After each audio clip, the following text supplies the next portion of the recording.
The widowed millionaire froze in the doorway as the late afternoon light spilled across the nursery, because what he saw shattered his carefully controlled world in a single breath. His baby, the fragile center of a life rebuilt from grief, was cradled against the nanny's chest, feeding quietly while her tears fell onto the soft cotton blanket. In that suspended moment, memories of loss, fear, and pride collided, and the decision he made next would alter every future he thought he had planned. If you believe in kindness, second chances, and the quiet power of compassion, please like, comment, share, and subscribe to the channel's Soul Tale. Your support helps stories like this reach hearts that need them. He had not meant to walk in unannounced. Since his wife's death, he avoided surprises, avoided rooms filled with reminders of what was missing. The mansion was immaculate, silent, and vast, but it felt emptier each day. Wealth had given him control over markets and buildings, but it had never taught him how to hold a crying infant at 3 a.m. without breaking down. When exhaustion forced him to hire a nanny, he chose efficiency over connection. She was young, quiet, and professional, and he never asked questions beyond schedules and credentials. Boundaries felt safer than warmth. That illusion of safety collapsed in the nursery. The nanny was not doing anything improper, she was doing something deeply human. His baby, born premature and struggling to feed, had been losing weight despite every expensive formula and specialist consultation. The doctors spoke in careful terms, offering time and patience, but the millionaire heard only echoes of hospital rooms and final breaths. Seeing his child finally calm, finally nourished, struck him harder than any financial loss ever had. And yet, confusion followed quickly. Why would the nanny do this? Why hadn't she told him? The answer arrived with the weight of reality. He learned, not through confrontation but through observation and empathy, that she was a widowed mother too. Her own infant had died months earlier from illness, leaving her with milk, grief, and a need to survive. She took the job for income, hiding her pain behind professionalism, never imagining she would be faced with a baby whose needs mirrored her own loss. When the baby refused bottles and cried through the nights, instinct overpowered fear. She fed him, not as an act of defiance, but as an act of mercy.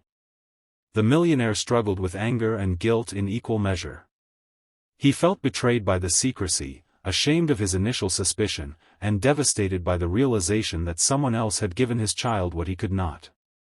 Nights passed with him staring at city lights from his study, revisiting the moment again and again. He could fire her, protect his pride, and retreat behind contracts and policies. Or he could acknowledge that something profoundly good had happened under his roof, something born of shared sorrow. Change did not come easily. He consulted doctors who confirmed what his heart already knew: the baby was healthier, stronger, finally thriving. He met with legal advisors who warned him of complications, of perceptions and risks. Each conversation felt like a tug-of-war between fear and gratitude. In the end, it was the sight of his baby's steady breathing that decided everything. He chose trust. The house changed after that. The nanny was no longer invisible labor moving through hallways, she was a presence, careful and respectful, yet finally seen. He arranged medical care and counseling for her, not as charity but as recognition of her humanity. He adjusted his own schedule, learning to be present instead of absent behind glass walls and assistants. Slowly, grief loosened its grip.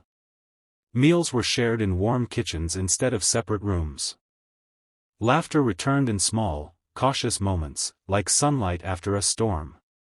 The greatest challenge was not public opinion or legal structure, it was vulnerability. Allowing someone else to touch the most fragile part of his life forced him to confront his own brokenness.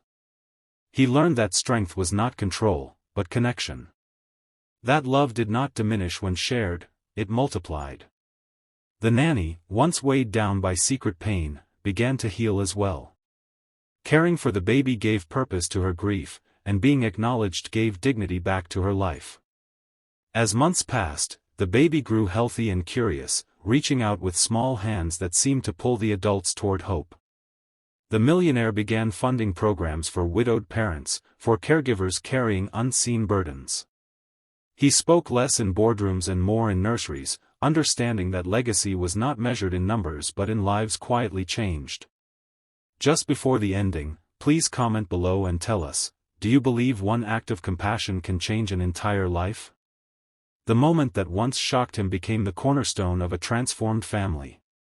He no longer saw that scene as a violation, but as a rescue, two wounded souls saving a third, and in the process, saving themselves.